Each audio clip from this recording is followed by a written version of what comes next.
Oke, baik teman-teman, jadi kita sudah review tadi.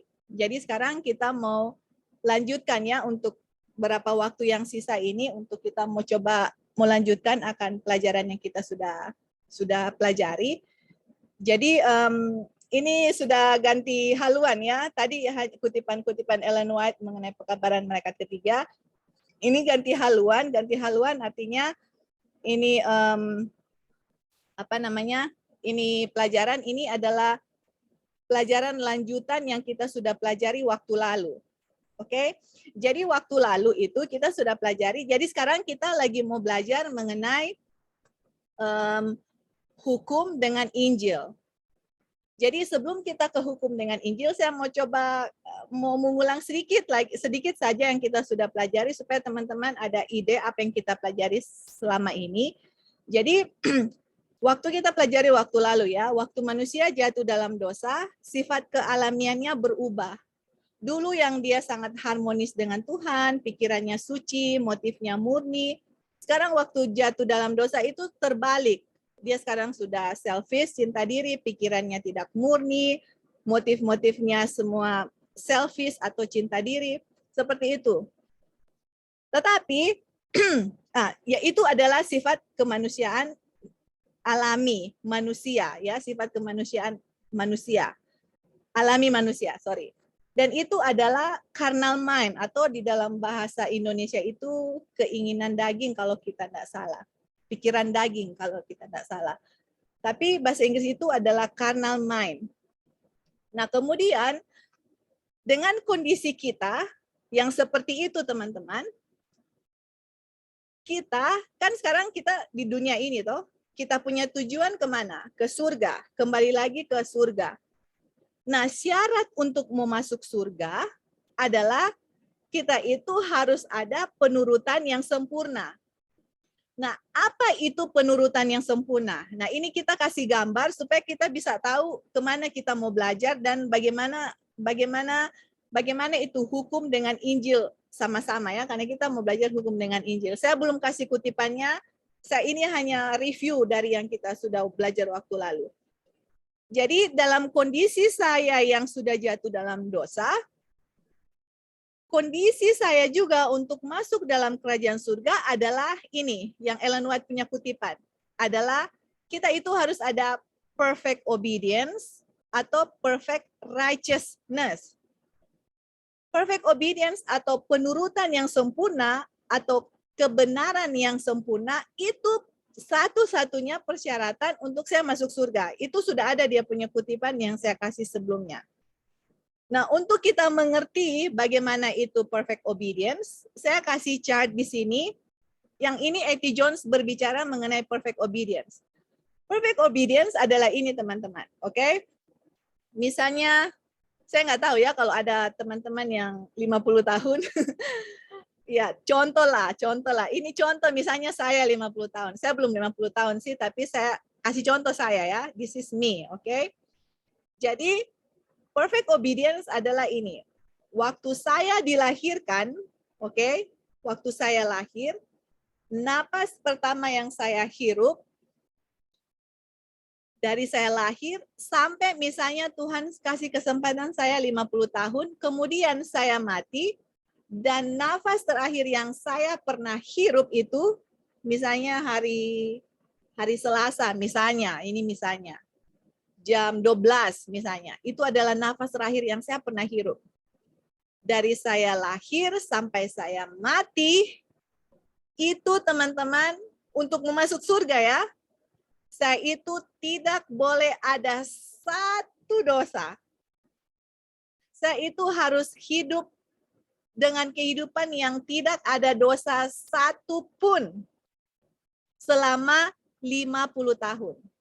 Atau kalau saya hidup sebelum pintu kasihan ditutup, untuk saya bisa masuk dalam surga, saya punya hidup dari saya lahir sampai pintu kasihan ditutup. Untuk saya bisa masuk surga, saya punya kehidupan dari lahir sampai pintu kasihan ditutup, nggak boleh ada dosa satupun. Baru bisa masuk dalam kerajaan surga. Pertanyaannya, Apakah ada teman-teman, saudara atau saya punya kehidupan seperti itu? Ada nggak? Saya mau tanya. Ada orang di dunia ini yang dari dia lahir sampai dia mati, ataupun nanti penutupan pintu kasihan. Apakah ada manusia yang hidup a sinless life? Atau hidupnya tanpa dosa? Tapi ini adalah persyaratan yang Tuhan tuntut atau hukum tuntut untuk saya bisa masuk dalam kerajaan surga. Karena Ellen White bilang, kondisi untuk masuk ke dalam kerajaan surga, mungkin kita baca ya. Kita baca aja. Ini Ellen White punya kutipan. Oke? Supaya kita bisa lihat dia punya masalah apa. Ini kalian bisa baca di Steps to Christ atau Kebahagiaan Sejati bahasa Indonesia. Dia bilang, kondisi kehidupan kekal sekarang sama seperti dulu. Apa kondisi yang sekarang dengan sama seperti dulu untuk mendapatkan kehidupan kekal? Dia punya kondisi adalah ini. Sama seperti di Firdaus sebelum kejatuhan orang tua pertama kita. Jadi teman-teman coba lihat ya, di Taman Eden, oke? Untuk Adam dan Hawa bisa hidup kekal, dari mereka diciptakan sampai selama-lamanya, oke, untuk mau hidup kekal, nggak bisa jatuh gitu loh. Harus ada penurutan seutuhnya dari hari pertama, hari kedua, hari ketiga, dan seterusnya. Dari jam 1, 2, 3, 4, dan seterusnya. Itu syarat kehidupan kekal, teman-teman. Yaitu apa di sini dibilang ya? Ketaatan yang sempurna kepada hukum Tuhan, kebenaran yang sempurna. Makanya tadi yang kita tulis di chart itu apa? Perfect obedience to the law dan perfect righteousness. Itu persyaratan kita untuk hidup kekal, teman-teman. Nggak boleh dalam kehidupan kita ada yang jatuh. Nggak boleh, kita nggak akan masuk dalam kerajaan surga atau hidup kekal. Nah, kenapa? Alasannya apa? Ini ya Ellen White bilang. Jika kehidupan kekal diberikan dengan syarat apapun selain ini, maka kebahagiaan seluruh alam semesta akan terancam. Jadi misalnya nih, saya mau masuk dalam kerajaan surga, mau hidup kekal. Tapi dalam kehidupan kita ada jatuh, bangun, jatuh, bangun, jatuh, bangun. Misalnya, kita nggak akan bisa kehidupan kekal karena syaratnya harus perfect obedience, perfect righteousness. Tapi of course ya ceritanya belum sampai di sini, makanya Tuhan harus kasih dia punya righteousness kepada kita, dia punya kebenaran yang mana Yesus itu dari hidup, dari lahir sampai dia mati nggak ada dosa. Sudah bisa mengerti ya di situ dia punya kita punya kondisi apa dan bagaimana supaya bisa masuk ke dalam kehidupan kekal. Karena ini ya, hukum menuntut seperti itu gitu. Mau hukum menuntut bahwa mana tadi itu? Sorry. Nah, ini dia. Karena hukum menuntut bahwa kita harus ada perfect obedience kepada hukum dan perfect righteousness atau kebenaran atau tidak ada pelanggaran 100% dalam kehidupan kita. Itu dia, ini dia punya masalah. Jadi bagaimana untuk saya? Kan tadi pertanyaannya, apa yang saya harus lakukan untuk memperoleh hidup kekal? Untuk memperoleh hidup kekal harus ada perfect obedience atau harus ada perfect righteousness. Apakah ada satu orang yang memiliki perfect obedience dengan perfect righteousness? Itu berarti orang semua atau kita semua itu sudah nasibnya kematian kekal, teman-teman. Nggak ada harapan. Tapi itu nggak titik ya, koma. Puji Tuhan, Tuhan sudah membuat rencana keselamatan sebelum kita diciptakan. Aduh. Dia punya plan of salvation sebelum dunia diciptakan, Tuhan sudah buat, teman-teman. Dan waktu manusia jatuh dalam dosa, itulah rencananya dijalankan. Makanya kita semua ada harapan. Makanya kita semua ada harapan untuk bisa hidup kekal, teman-teman. Nah, sekarang pertanyaannya, bagaimana dan untuk memperoleh itu gitu. Apa persyaratannya? Ya persyaratannya itu adalah perfect obedience. Tapi saya nggak ada. Nah itulah sebabnya kita mempelajari righteousness by faith atau kebenaran oleh iman, yang mana Tuhan akan kasih itu, kebenaran itu. Tapi kita harus lihat bagaimana supaya kita bisa menerima kebenaran itu. Itu dia yang harus kita pelajari dengan jelas, dengan detail, dengan pasti. Tidak ada keraguan apapun. Waktu kita tahu kebenaran itu, kita terima kebenaran Yesus, apa Ellen White bilang? Kuasa setan akan hancur. Waduh, wow, hebat sekali ya. Dan setan takut, teman-teman. Kalau ada pelajaran yang kalian mau pelajari, terus setan sangat ketakutan, you better believe it, dia setan ketakutan kalau kita belajari righteousness by faith. Itu yang dia takut.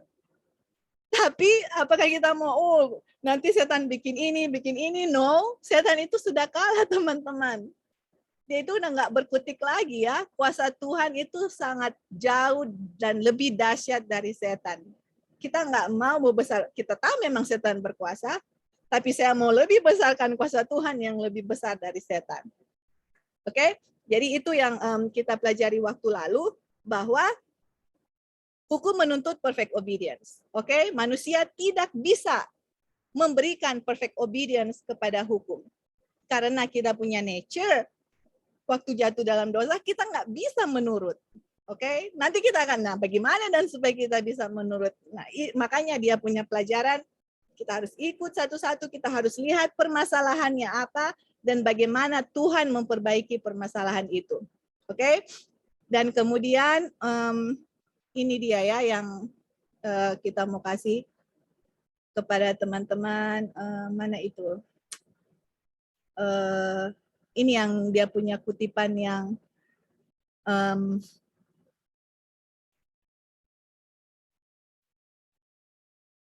ini dia nanti kita, ini dia punya kutipan ya. Ini dia punya kutipan yang Ellen White kasih, yang sama persis yang kita sudah pelajari. Baru nanti kita masuk ke pembahasan kita. Oke, ini dia. Apa kebenarannya? Ini righteousness. Jadi apa itu sih kebenaran? Nah ini, kebenaran adalah ketaatan pada hukum. Inilah kebenaran. Ya, inilah righteousness. Apa itu righteousness? Righteousness itu adalah kita menurut pada hukum. Kemudian hukum menuntut kebenaran atau righteousness. The law demands righteousness. Dan ini orang berdosa berhutang kepada hukum. Jadi kita berhutang kepada hukum karena kita sudah melanggar hukum. Dan hukum menuntut kita untuk menurut akan dia punya hukum. Jadi kita berhutang kepada hukum. Misalnya nih ya, misalnya saya berhutang kepada Ebing misalnya. Saya punya utang berapa, Bing? Oh, Ngana punya utang sama kita 1 miliar. 1 miliar. Terus baca ini. Tapi dia tidak mampu membayarnya. Bing, saya nggak bisa mau bayar kamu utang di kamu 1 miliar. Saya nggak bisa. Saya aja kerja misalnya saya hanya bisa dapat gaji misalnya 3 juta misalnya. Itu pun cukup untuk bayar rumah, beli makanan, beli ini. Saya nggak sanggup mau bayar sama kamu, Bing. Sama. Hukum mau tuntut kita perfect ya, teman-teman. Perfect obedience. Nah, karena kita jatuh, kita berutang dan kita nggak bisa bayar perfect obedience itu kepada hukum. Makanya dia bilang, satu-satunya cara di mana dia dapat mencapai kebenaran adalah melalui iman. Oke, jadi bagaimana dan bagaimana untuk hukum itu puas akan kebenaran itu yang hukum minta perfect obedience.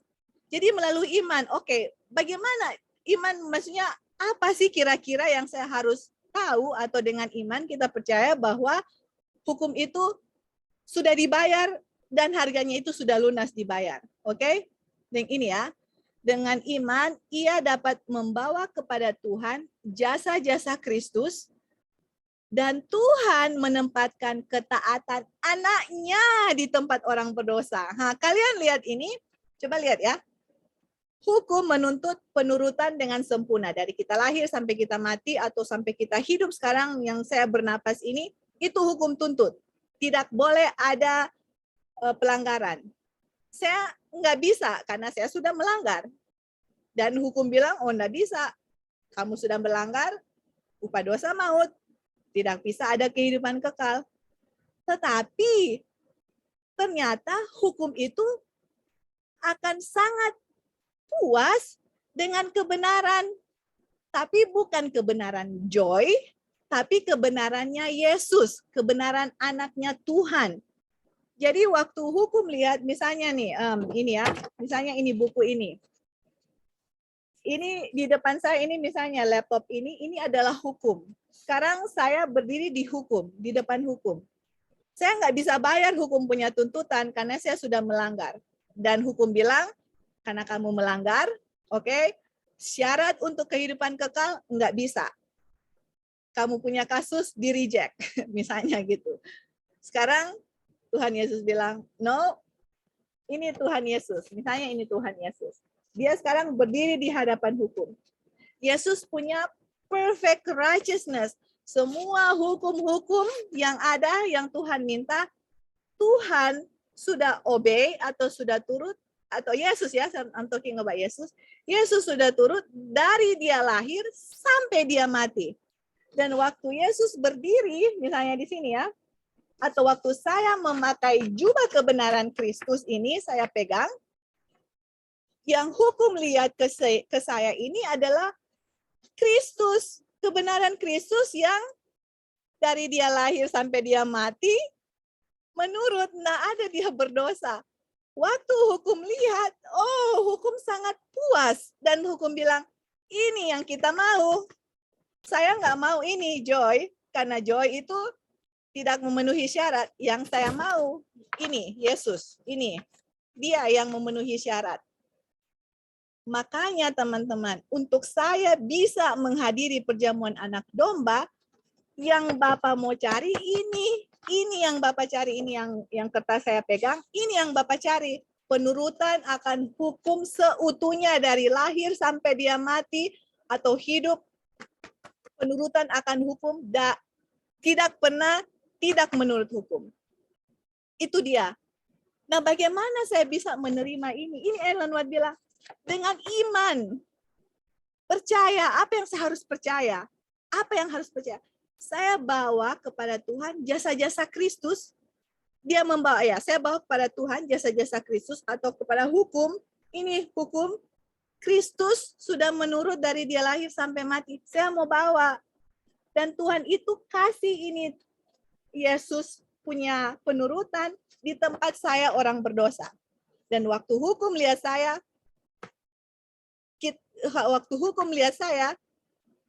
dia lihat penurutan yang sempurna di saya. Tetapi bukan saya yang melakukan, Kristus yang melakukan di dalam saya.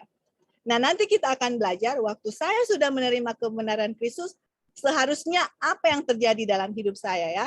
Oke, tapi untuk sementara kita melihat bahwa waktu hukum lihat kebenaran Kristus di saya, hutangnya itu sudah dibayar atau istilahnya hukum puas. Karena yang hukum tuntut terbayar ya. Yang hukum tuntut adalah perfect obedience dan Yesus ada perfect obedience atau penurutan yang sempurna. Kemudian kita lihat di bawah yang saya terangkan ini Ellen White bilang.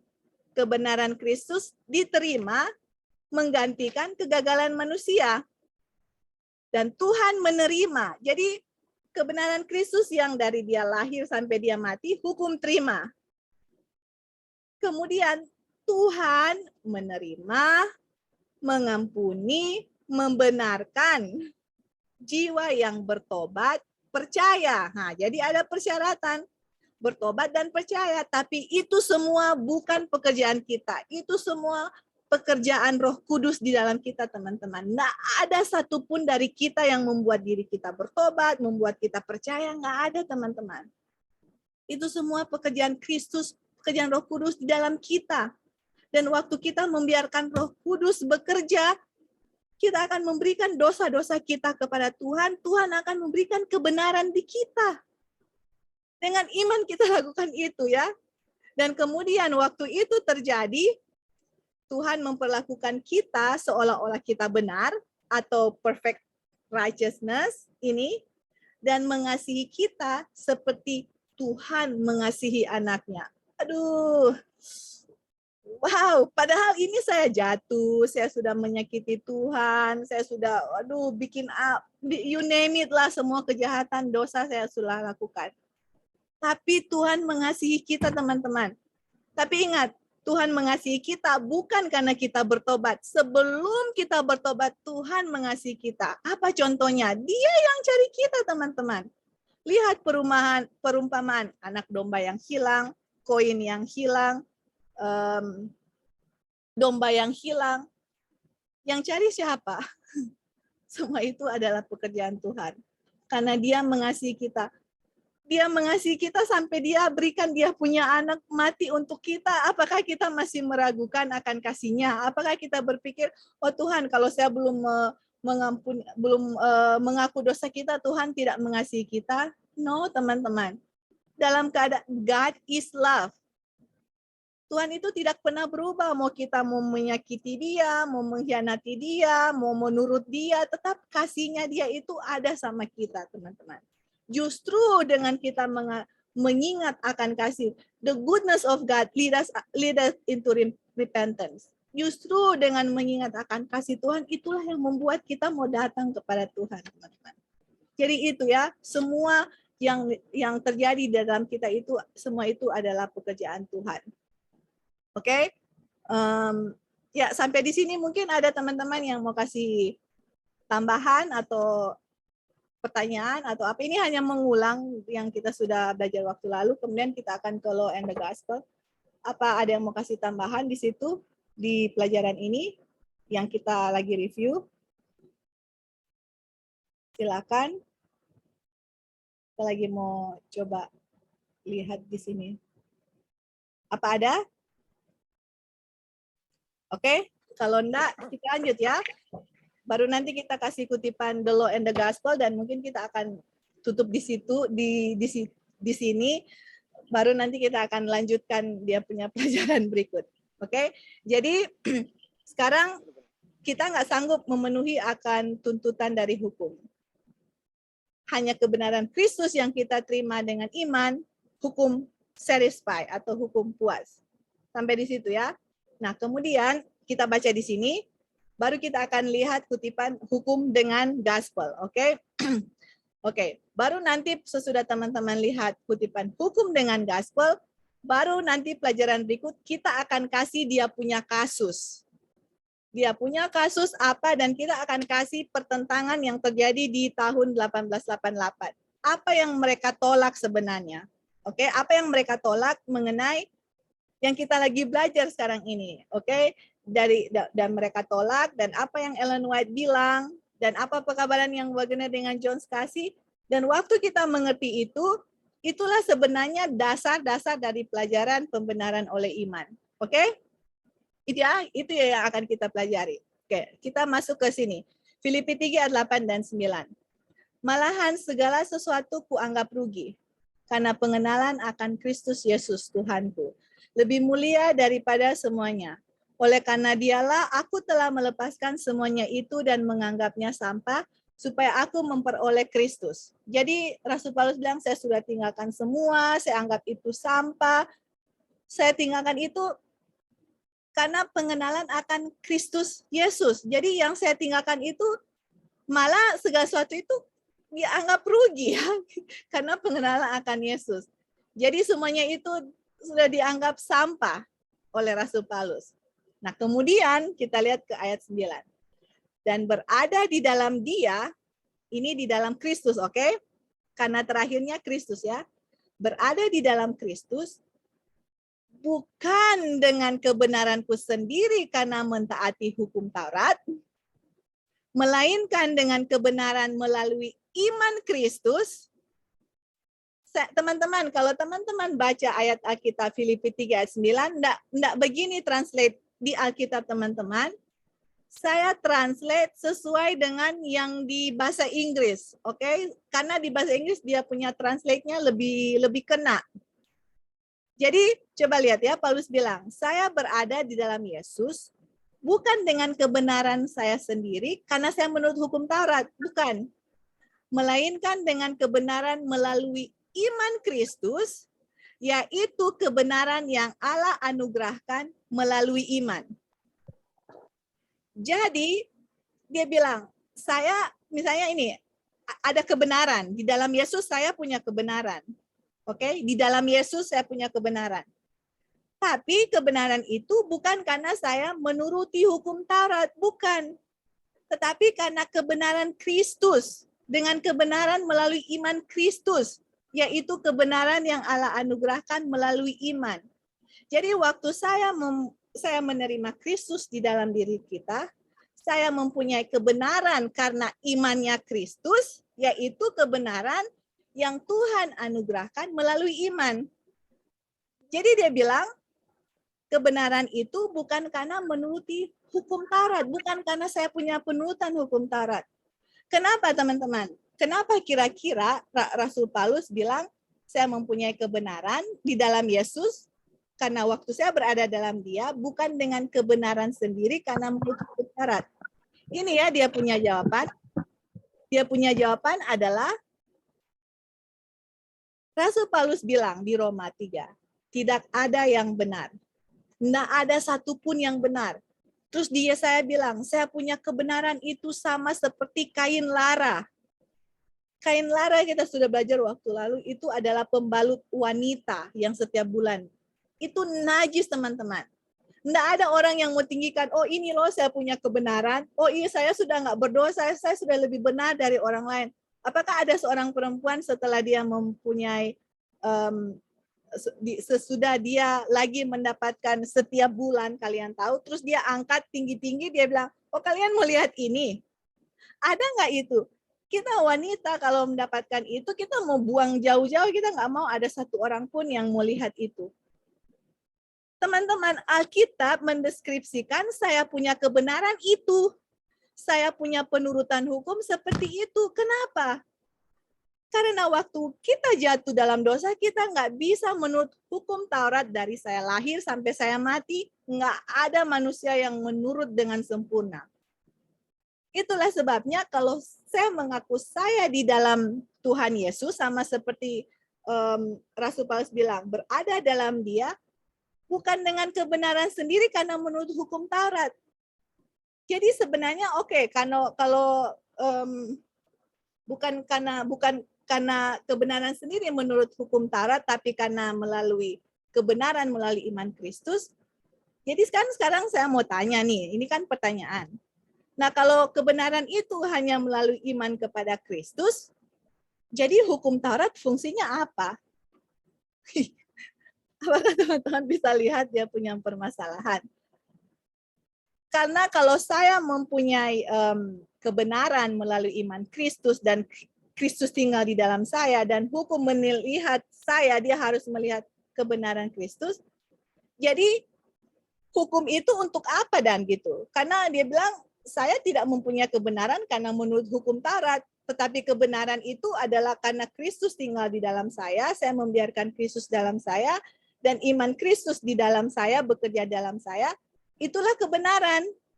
Karena Kristus, kita sudah lihat tadi ya, karena Kristus yang menurut dari dia lahir sampai dia mati, dan kebenaran itu diberikan kepada saya, dan waktu hukum melihat, hukum satisfy. Oh ini yang saya mau. Nah kalau begitu kasusnya, hukum itu diberikan untuk apa gitu? Apa gunanya hukum? Itu ya kita bisa lihat. Karena kalau menurut hukum itu bukan karena kita tahu kita nggak bisa menurut hukum itu dengan sempurna karena keadaan kita yang berdosa. Karena hukum itu pun saya nggak bisa turut. Ini belum selesai teman-teman pelajarannya, oke? Jangan kita berpikir, wah ini pelajaran mau bilang kita nggak bisa turut hukum. No. Bukan, belum selesai ini pelajaran. Ini masih dia punya kasus, oke? Ini kasusnya. Kenapa saya mau berikan kasusnya? Karena kita akan mempelajari hukum dengan Injil. Oke? Nah, itu kasus. Nah, kemudian, oke, sebelum kita kasih dia punya kutipan, apakah teman-teman bisa mengerti apa yang diterangkan atau mungkin ada pertanyaan atau anything di dalam Filipi 3 ayat 8 dan 9? Sebelum kita pergi ke kutipan Ellen White. Jadi kira-kira kalau kebenaran yang hukum tuntut itu adalah bukan penurutan saya, tapi karena kebenaran Kristus dalam saya, jadi hukum itu untuk apa gitu? Apa gunanya hukum itu diberikan? Seperti itu. Oke? Oke. Jadi kita akan mau baca ini 2 kutipan. Kita akan kasih dia punya chart. Baru kita akan lihat bagaimana itu hukum dengan gospel. Bagaimana itu hukum dengan Injil. Oke? Ini ya, ini baru dia punya kasus yang kita lagi mau bicarakan. Kemudian nanti kita akan lihat dia punya solusi itu apa. Karena kita lagi mempelajari kebenaran oleh iman. Dan dengan pertolongan Roh Kudus ya kita harus lihat pekabaran ini dengan jelas. Oke, kita harus lihat pekabaran ini dengan jelas. Kalau kita belum terlalu mengerti nggak apa-apa karena memang belum diterangkan anyway. Baru kita lagi beberkan dia punya masalah itu apa. Oke, jadi sekarang kita baca dulu di Steps to Christ atau kebahagiaan sejati. Dibilang di sini ya. Ini kita akan baca, saya akan bikin chart, baru teman-teman akan lihat. Oke, baru teman-teman akan lihat. Di sini dibilang, ada 2 kesalahan yang harus diwaspadai oleh anak-anak Allah. Oke, teman-teman. Kalau dibilang kita harus waspada dan ada 2 kesalahan, berarti kita harus lihat kesalahan itu dengan cermat dan bagaimana supaya kita tidak terlibat di dalam kesalahan itu. Karena apa? Saya pernah terlibat di kesalahan itu, oke?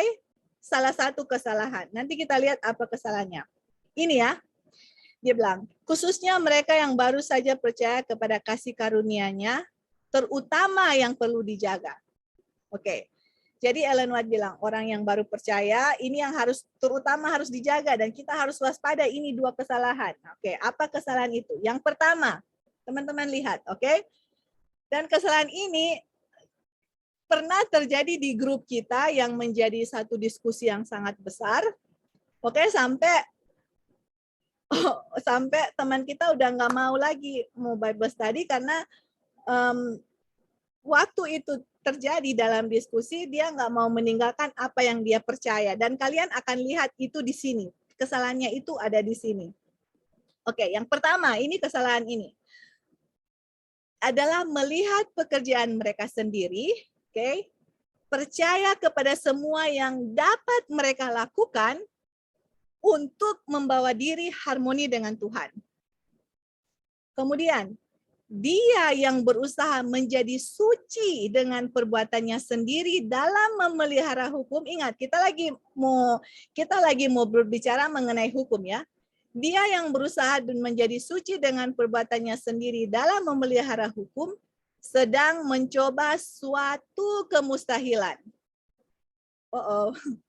Jadi kalau kita mau berusaha, mau berusaha, saya mau jadi suci dengan perbuatan kita sendiri. Ini mana ini hukum? Oh, lihat di hukum. Saya harus turut ini saya mau jadi suci, teman-teman.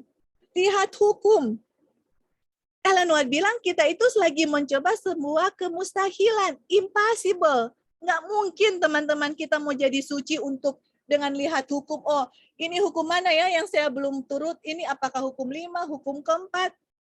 Dengan kita punya usaha jadi suci nggak bisa. Mustahil itu nggak akan pernah terjadi. Oke? Terus kemudian, kenapa dibilang? Semua yang dapat dilakukan manusia tanpa Kristus tercemar oleh keegoisan dan dosa. Hanya kasih karunia Kristus saja melalui iman yang dapat membuat kita kudus. Jadi teman-teman, untuk saudara dan saya, lihat ya, saudara dan saya bisa kudus atau suci hanya kasih karunia Kristus melalui iman. Nah, makanya nanti kita akan pelajari itu bagaimana itu iman, karunia Kristus, kebenaran Kristus yang membuat kita suci. Bukan dengan saya mau lihat-lihat hukum, saya mau berusaha mau lihat, oh hukum mana saya belum turut, tuh suci, no. Tapi dengan karunia Kristus, pemberian Kristus, nanti kita akan pelajari di situ. Tapi kita sekarang lagi mencoba membawakan kepada teman-teman, dia punya kesalahan yang terjadi dalam pekabaran malaikat ketiga, karena pekabaran malaikat ketiga ini yang akan memperbaiki kesalahan ini. Oke, kita lihat ya. Oke, jadi apa yang saya baca ini, saya akan bikin di chart dan kalian akan lihat. Oke, ini 2 kesalahan. Ini baru saya kasih kesalahan nomor 1. Kesalahan nomor 1 ini yang terjadi. Tanpa Kristus atau tidak harmoni dengan Kristus, dengan Tuhan. Coba kita lihat ya. Ini kan dibilang, semua yang dapat dilakukan manusia tanpa Kristus tercemar oleh keegoisan dan dosa. Jadi istilahnya kayak gini. Ini yang terjadi ya di grup, oke? Ini yang terjadi di grup dan saya mau katakan bahwa inilah error yang lagi diekspos, oke? 2 error. 1. Ini 1, oke? Dibilang di sini tanpa Kristus atau saya tidak harmoni dengan Tuhan. Atau saya tidak selaras dengan Tuhan. Atau misalnya ya, yang di grup terjadi adalah gini, waktu kita berdosa, atau saya tidak harmoni dengan Tuhan, Tuhan meninggalkan kita, gitu dibilang. Jadi sekarang saya ini tidak ada Kristus, atau tanpa Kristus, karena waktu saya berdosa, Kristus tinggalkan kita, karena Kristus tidak bisa bersatu dengan orang berdosa.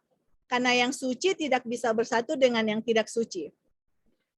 Kemudian yang terjadi dengan pembahasan itu adalah saya harus melakukan sesuatu dengan usaha saya sendiri tanpa Kristus untuk mendatangkan kebenaran Kristus kepada kita atau untuk mendatangkan Kristus kembali. Saya harus menjadi suci dulu, baru yang suci bisa bersatu dengan suci. Itu yang dipresentasikan, itu yang dibawakan, dan teman-teman, itu adalah satu kesalahan yang kita coba dengan diskusi itu, bahwa itu satu kesalahan yang fatal. Tidak bisa begitu, karena apapun yang kita lakukan tanpa Kristus itu tercemari dengan dosa. Dan saya tidak bisa menjadi suci tanpa Kristus. Nggak bisa, teman-teman. Ellen White bilang apa tadi? Itu impossibility. Suatu kemustahilan teman-teman memandang hukum, kemudian hukum satisfy, puas dengan kita tanpa Kristus. Apakah hukum bisa menerima saya tanpa Kristus? Apakah hukum bilang, oke, kamu suci, kamu perfect obedience, kamu perfect righteousness, kamu sudah perfect. Tanpa Kristus, baru Kristus datang. Tidak bisa, teman-teman. Tadi kita sudah belajar, waktu hukum lihat kita, apa yang terjadi? Dia minta perfect obedience, tapi saya nggak sanggup. Kebenaran Kristus yang ada di kita, dan waktu hukum lihat, oh iya saya terima, karena ada Kristus. Bukan tanpa Kristus, teman-teman. Karena tanpa Kristus nggak bisa hukum akan terima kita, dan nggak bisa kita menjadi suci tanpa Kristus. Sudah bisa lihat? Dan Ellen White bilang, ini error, kesalahan yang saya dan saudara harus waspadai. Ini dia. Jadi kita lihat ya, saya bikin dalam chart apa errornya. Errornya ini 1. Tanpa Kristus atau saya tidak harmoni dengan Tuhan. Kemudian, untuk saya bisa harmoni dengan Tuhan, ataupun untuk saya bisa membawa Kristus kembali dengan kita, atau untuk saya menjadi suci, ini 1. Saya harus lihat, saya punya pekerjaan, saya harus percaya apa yang saya harus bisa lakukan, untuk membawa diri kita harmoni dengan Tuhan. Teman-teman, coba teman-teman pikir. Ini doktrin dari mana, teman-teman? Yang mana saya harus ada pekerjaan, ada yang saya harus lakukan, saya harus ada pekerjaan yang saya harus bikin, supaya itu saya harmonis dengan Tuhan lagi. Ini doktrin apa? Coba teman-teman, kita mau tanya sama teman-teman ya. Ini doktrin dari mana, dan kira-kira apa yang kalian bisa lihat di situ yang mana, oh dengan ini yang saya lakukan baru saya harmonis dengan Tuhan. Ini doktrin apa? Apa teman-teman ada yang mau jawab? ini saya mau tanya, karena ini sangat fatal dan ini sangat menyangkut bagaimana kita bisa mengerti kebenaran oleh iman dan posisi hukum itu di mana. Jadi ini errornya. Doktrin apa dan apa yang di doktrin itu yang kita bisa lihat yang sama dengan nomor 1. Bahwa saya harus ada pekerjaan, harus ada yang saya lakukan untuk saya bisa harmonis lagi dengan Tuhan. Teman-teman boleh jawab? Doktrin Katolik. Oke, Lali bilang doktrin Katolik. Di doktrin Katolik, di mana, Li, kira-kira apa yang mereka lakukan untuk bisa harmonis dengan Tuhan? Kira-kira apa, Li? Ada yang di Katolik bikin, Li? Yang dia punya prinsip sama? Atau yang lain? Apa Ebing atau teman-teman yang lain? Apa, Bing? Doktrin keselamatannya Katolik atau pembenaran oleh iman Katolik. Betul, betul. Yang Ebing sama Lali bilang itu betul. Ini doktrin Katolik. Tapi yang itu betul ya. Yang saya mau tanya berikut adalah apa kira-kira yang di gereja Katolik bikin yang mereka, oh ini yang saya harus bikin untuk sekarang saya harmonis dengan Tuhan. Ada yang mereka bikin untuk kalau mereka berdosa, ada pengakuan apa? Iya, Beli itu. surat hutang. Apa namanya? Indulgensi. Surat catatan dosa, Kak. Iya, itu indulgence atau penance? Purgatori itu apa? Kalau purgatori itu kita berdoa kepada orang yang sudah mati, kan? Yang kalau bayar hutang itu apa dia punya istilah? Apakah itu penance? Kalau indulgence itu apa? Ding. Beli hutang. Kalau bayar misalnya ada dosa, terus saya harus bayar kepada imam, itu apa, Bing? Nama? Indulgensi namanya. Indulgence. Oh, oke. Kalau penance apa ya? Kalau penance, kita pikir itu penance. But anyway, oke. Jadi harus ada bagian yang saya lakukan untuk waktu saya berdosa, harus saya bayar, saya punya hutang, baru saya bisa harmonis dengan Tuhan. Teman-teman, kalau kita lihat dia punya prinsip di sini ya, kalau kita lihat dia punya prinsip di sini, ini waktu saya tanpa Kristus, oke, atau saya tidak harmonis dengan Tuhan, saya harus lihat saya punya pekerjaan, saya harus percaya apa yang saya lakukan, supaya saya harmonis dengan Tuhan. Bukankah ini yang terjadi dulu dalam diskusi bahwa waktu kita berdosa, Tuhan meninggalkan kita, saya tidak harmonis dengan Tuhan, saya harus melakukan bagian saya untuk saya harmonis lagi dengan Tuhan atau Tuhan bisa kembali kepada saya. Sebenarnya doktrin Katolik itu berlandas kepada doktrin kekafiran. Kalau teman-teman lihat dewa-dewa, oke, misalnya nih, saya melakukan sesuatu contoh, terus kita dibilang, oh dewa sekarang sudah marah sama kamu. Sekarang untuk memadamkan murka dari dewa-dewa, saya harus membawa sesajen. Di Katolik, Tuhan sudah marah, kamu sudah berdosa, sekarang kamu harus bayar. Jadi ada sesuatu yang saya harus bikin, teman-teman. Harus ada dari usaha saya duluan untuk membawa saya harmonis dengan Tuhan. Atau untuk membawa Tuhan kembali kepada saya. Ini Ellen White bilang, ini error yang saya harus waspadai gitu. Terus ini yang kedua, ini dibilang, saya mau menjadi suci dengan saya punya pekerjaan sendiri untuk memelihara hukum. Tetapi hukum itu saya nggak bisa pelihara dengan sempurna, saya nggak bisa bikin apa-apa tanpa Kristus gitu. Jadi ini error yang pertama adalah saya harus ada usaha, saya harus keeping the law, saya harus memelihara hukum Tuhan, saya harus ada pekerjaan saya harus percaya semua apa yang saya harus lakukan untuk saya bisa harmonis dengan Tuhan atau untuk saya menjadi suci.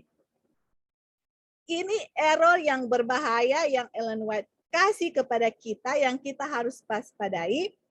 Dan kemudian error ini atau kesalahan ini diperbaiki oleh pekabaran malaikat ketiga yang akan kita pelajari posisi hukum dan Injil itu bagaimana gitu teman-teman. Jadi supaya kita jangan masuk, supaya kita gini ya, oh saya percaya pembenaran oleh iman. Karena teman kita yang diskusi ini dia mengaku percaya pembenaran oleh iman. Tapi kenyataannya doktrinnya enggak begitu gitu loh. Ini bukan pembenaran oleh iman, ini pembenaran oleh pekerjaan kita gitu teman-teman. Saya mau menurut hukum, saya mau melakukan pekerjaan saya harus.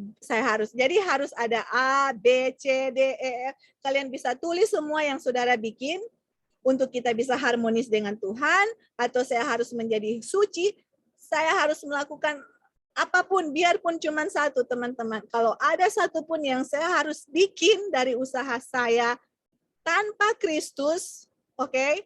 Mau berusaha jadi suci tanpa Kristus, mau menurut hukum tanpa Kristus, mau melakukan pekerjaan apapun tanpa Kristus, itu tidak akan pernah terjadi. That is impossibility, dan Ellen White bilang ini error yang saudara dan saya harus waspadai, karena ini adalah ajaran Katolik yang sudah masuk di gereja.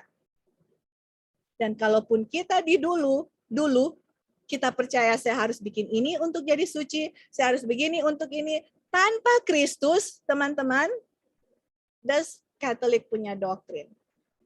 Oke? Tanpa Kristus. Atau saya tidak harmonis dengan Kristus. Saya harus bikin ini supaya saya harus harmonis lagi dengan Kristus. Saya harus bikin ini supaya saya berdamai dengan Kristus. Karena Tuhan lagi marah sama saya. Tuhan sudah tinggalkan saya harus bikin ini semua supaya saya bisa berdamai dengan Kristus, supaya saya jadi suci, baru Tuhan yang suci bisa bersama-sama dengan saya. Ini error yang fatal, dan kalau kita masih memegang error ini, unfortunately kita nggak bisa mengabarkan pekabaran righteousness by faith, karena ini pekabaran righteousness by faith dari Katolik. Sama teman-teman, apapun yang kita bikin, ganti aja itu indulgence atau surat hutang yang kita bayar. Kalian bisa ganti dengan anything. Kita bisa tulis semua itu tanpa ada Kristus. Saya harus bayar supaya Kristus bisa harmonis dengan kita. Ini doktrin Katolik teman-teman. Oke? Apa ada yang mau kasih tanggapan di sini? Baru kita nanti ke error yang satu, baru mungkin kita bisa tutup ya. Apa ada yang mau kasih tanggapan? Ebing, silakan. Kita lihat sudah buka mic-nya. Ya, halo. Silakan, Bing. Ya. Kedengaran? Kedengaran. Ya, ini yang kemarin kita diskusi tersendiri ya dengan Joy, yang kita bilang di gereja kita itu ada dua aliran besar untuk teologi keselamatan. Yang satu Calvin, yang satu Arian. Ini yang Ellen White lagi bahas, ini Arian. Arian itu adalah kita yang binasa harus buat dulu satu langkah, baru Tuhan melangkah ke kita gitu. Yes. Sebelum kita melangkah, Tuhan tidak akan pernah melangkah gitu. Betul. Itu Arian. Jadi seperti tali, Tuhan udah ulurkan di dalam sumur, kita yang jatuh di dalam sumur misalnya begitu. Ya kita harus pegang. Kalau kita nggak pegang ya kita akan binasa di dalam sumur. Jadi seperti itu. Nah, ini adalah satu kesalahan besar yang Ellen White sudah sementara bicarakan, yang banyak sekali terjadi di dalam gereja kita. Apalagi di dalam begitu banyak ministry ya. Dan yang kita mau bilang, kita harus sangat berhati-hati dengan reformasi kesehatan dalam kerangka berpikir ini. Ya, dalam kerangka berpikir ini reformasi kesehatan jangan enggak ya, betul. Ya. Betul. Ketika reformasi kesehatan dilakukan dalam kerangka berpikir ini, kita mengulangi namanya kemurtaan alfa. Jadi kemurtaan alfa itu ini bagaimana kita mau mendapatkan Tuhan atau mendapatkan Tuhan dalam diri kita, dia membersihkan dulu tubuh kita. Oke, Jo, itu aja dulu, terima kasih. Oke. Thank you, Bing. Tadi agak putus-putus, kita nggak tahu kita yang putus-putus atau Ebing, tapi kita dapat Ebing punya poin, karena Ebing juga sudah share. Jadi, saya mau bilang, reformasi kesehatan itu tidak salah, itu sangat benar dan itu dari Tuhan. Tetapi jangan salah penempatan. Nah, itu yang mau ditekankan tadi Ebing. Yang mana jangan salah penempatan, yang mana harus ada sesuatu yang kita harus lakukan dulu untuk kita bisa harmoni dengan Tuhan. Contoh misalnya reformasi kesehatan dulu. Makanya kalau teman-teman dapat kita punya kutipan yang kita share di grup adalah waktu pekabaran malaikat ketiga diterima dengan sepenuhnya, baru kita akan lihat ya dia punya efek terhadap reformasi kesehatan. Bukan sebaliknya gitu. Karena kesehatan itu tangan kanan, kalau Injil itu tubuh gitu ya. Jadi istilahnya penyebab dan akibat jangan terbalik gitu. Kita harus terima dulu Injil yang benar, baru reformasi kesehatan akan mengalir dengan yang benar juga. Seperti itu. Jadi yang mau dibilang di sini adalah segala sesuatu yang kita mau bikin, mau baik reformasi kesehatan kah, mau bikin apapun untuk kita mau bikin harmoni diri kita dengan Tuhan, itu ini error teman-teman, error. Oke? Kita tidak bisa percaya kita punya pekerjaan tanpa Kristus, menurut hukum tanpa Kristus, mau jadi suci tanpa Kristus, atau membawa diri kita harmoni dengan Tuhan. Enggak bisa teman-teman. Itu enggak ada satu kredit pun atau enggak ada sesuatu pun yang kita bisa bikin untuk kita bisa harmonis dengan Tuhan. Tidak ada. Nanti kita lihat bagaimana dan kenyataannya Tuhan yang harus cari saya, bukan saya yang cari Tuhan. Oke? Itu error pertama. Baru kita datang ke error yang kedua. Ini masih sama ya, dia punya kutipan. Kutipan dia maksudnya masih dalam satu kutipan. Saya bagi dua. Dan kemudian error yang kedua, the opposite error atau ini, kesalahan yang berlawanan dengan itu yang tidak kalah berbahaya. Wah, jadi ini sangat berbahaya juga. Yang berlawanan, jadi satu ke ekstrim yang satu harus menurut, satu harus begini, harus begini. Untuk membawa Kristus kita lihat yang di ekstrim yang satu, yaitu percaya kepada Kristus, membebaskan manusia dari memelihara hukum Allah. Ini dia, teman-teman. Jadi dibilang di situ, oh oke. Jadi saya nggak perlu work. Kalau yang satu kan menekankan hukum atau pekerjaan. Kalau di sini saya nggak perlu memelihara hukum gitu. Percaya saja sama Tuhan dan akan membebaskan kita dari memelihara hukum Allah. Bahwa karena hanya dengan iman kita menjadi bagian dari kasih karunia Kristus, pekerjaan kita tidak ada hubungannya dengan penebusan kita. Coba kita lihat chartnya, baru kita bisa mungkin lebih mengerti ya. Kita akan stop di sini. Kemudian pertanyaan berikut adalah bagaimana untuk fix this error, atau bagaimana error ini diperbaiki dengan pekabaran malaikat ketiga akan kita pelajari, dan baru nanti kita akan lihat hukum itu penempatannya di mana, teman-teman. Karena tadi saya nggak bisa menjadi suci dengan saya berusaha menurut hukum. Nggak bisa tanpa Kristus, di situ dibilang ya. Oke, ini yang error kedua yang mudah-mudahan kita bisa lihat, dan teman-teman harus lihat mempunyai kacamata yang sangat teliti di dalam gereja kita atau di dalam apa yang kita pelajari selama ini. Harus kita lihat karena error ini teman-teman akan datang dengan bentuk yang lain-lain gitu. Kalau di Katolik bayar dia punya surat hutang, kalau di gereja kita diganti dengan sesuatu yang lain-lain yang kalau kita nggak ngerti ini kita akan mengambil ajaran ini walaupun kita mengaku percaya pembenaran oleh iman. Oke? Ini error yang kedua. Yaitu satu ya. Oh, percaya kepada Kristus saja. Dengan iman saja kita mengambil bagian dalam kasih karunia Kristus. Jadi percaya kepada Kristus, hanya dengan iman kita menjadi bagian dari kasih karunia Kristus. Sudah bagus ya, 1 dengan 2 itu betul. Tetapi dia punya efeknya ini yang salah. Efeknya ini adalah karena percaya saja kepada Kristus, karena hanya dengan iman kita mendapat bagian kasih karunia Kristus. Itulah sebabnya kita nggak perlu memelihara hukum Tuhan, dan saya punya pekerjaan nggak ada yang have nothing to do with our redemption. Kita punya pekerjaan itu tidak bahasa Indonesia, tidak ada hubungannya dengan penebusan kita. Teman-teman, kalau satu, coba lihat. Harus bikin ini. Harus bikin ini. Kalau yang satu, nggak perlu sama sekali. Ini dua error yang dua-dua ini sangat ekstrim, teman-teman.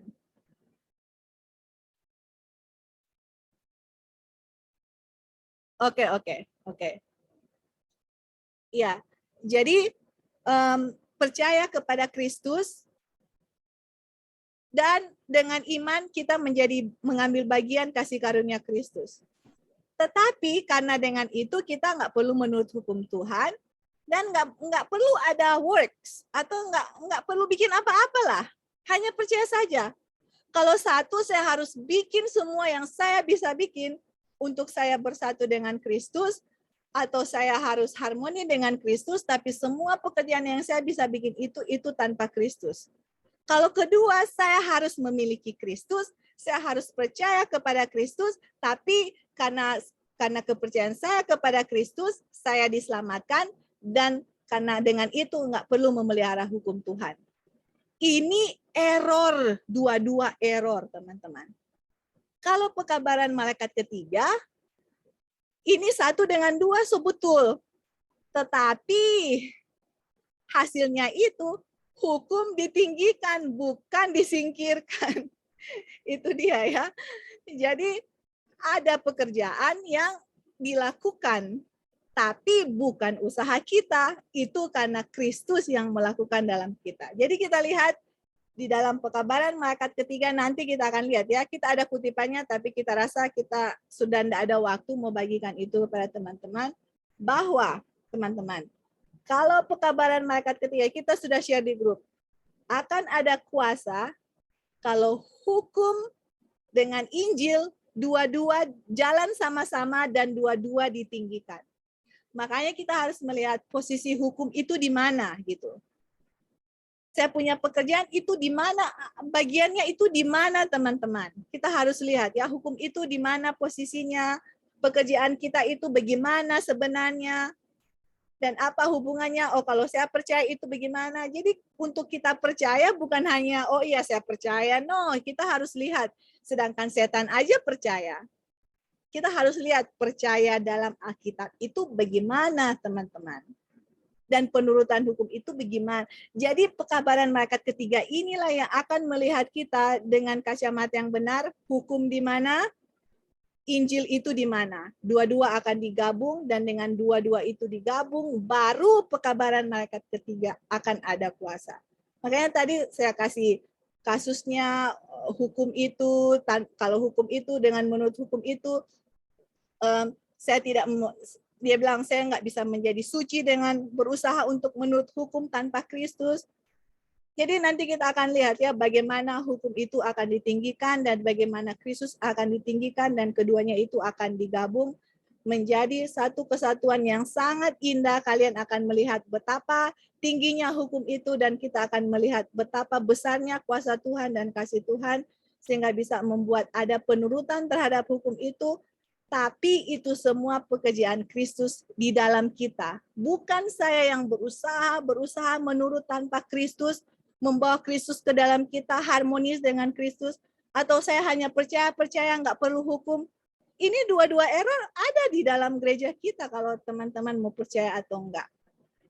Dan mengaku memiliki kebenaran oleh iman. Makanya teman-teman, untuk melihat, untuk tahu pekabaran oleh iman yang sebenarnya dan penuh kepastian, kita harus baca kutipan Ellen White, Alkitab, dan baca lagi Wagner dengan Jones. Mereka punya keterangan mengenai hukum dengan Injil Kristus. Itu sangat beautiful sampai bisa membuat kita terkesan ya, sangat terkesan dengan hukum Tuhan dan juga dengan Injil Kristus. Oke, sampai di sini dulu teman-teman kita punya pembahasan. Mudah-mudahan dengan pertolongan Tuhan, dengan bantuan Roh Suci bisa menerangkan kita lebih lanjut. Saya hanya manusia yang banyak kekurangan, tapi saya yakin dengan percaya kekurangan-kekurangan itu Kristus yang Roh Kudus yang akan menerangkan lebih dalam kepada kita masing-masing.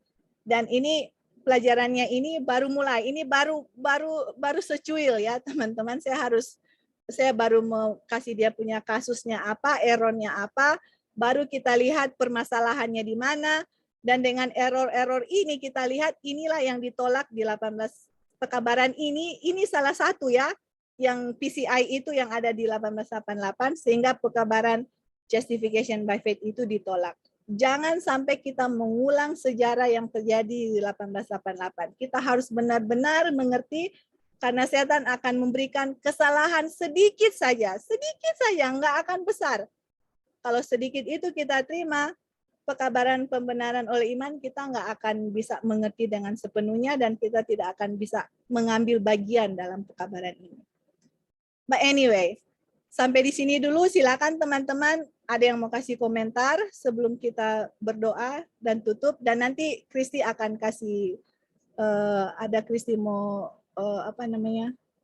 apakah Kristi mau share sekarang atau bagaimana?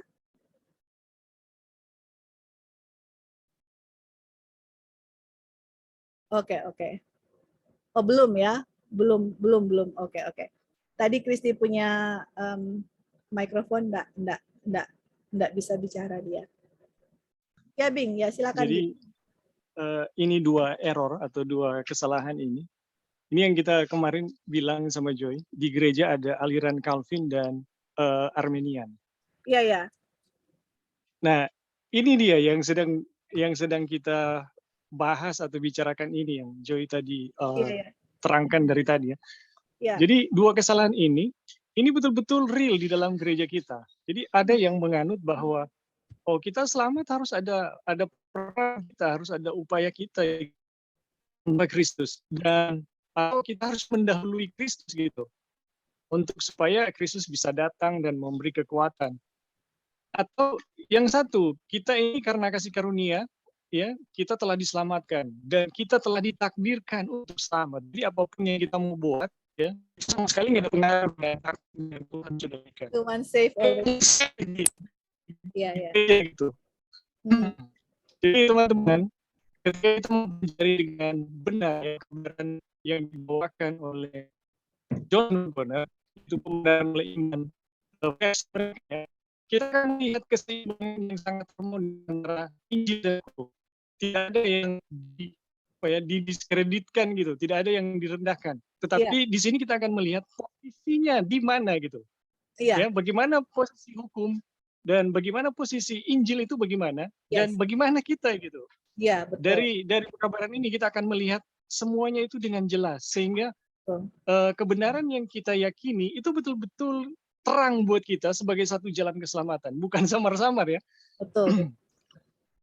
Oke, itu aja dulu Joy, terima kasih. Iya, thank you Bing. Ya, Bing pernah share tapi waktu dapat kutipan ini kita baru ngerti sekarang bahwa itu yang Bing bilang dua aliran di dalam gereja, dan memang betul. Makanya jangan sampai aliran ini mengalir terus di jalan gereja. Teman-teman lah yang ada di gereja yang kalau kita lihat something like this, berdoa sama Tuhan, bagaimana untuk kita bisa kasih yang benar. Karena ini salah, dua-dua salah dan sangat berbahaya untuk jiwa. Dan kalau kita percaya salah satu dari ini, kebenaran oleh iman itu nggak bisa ada di dalam kita.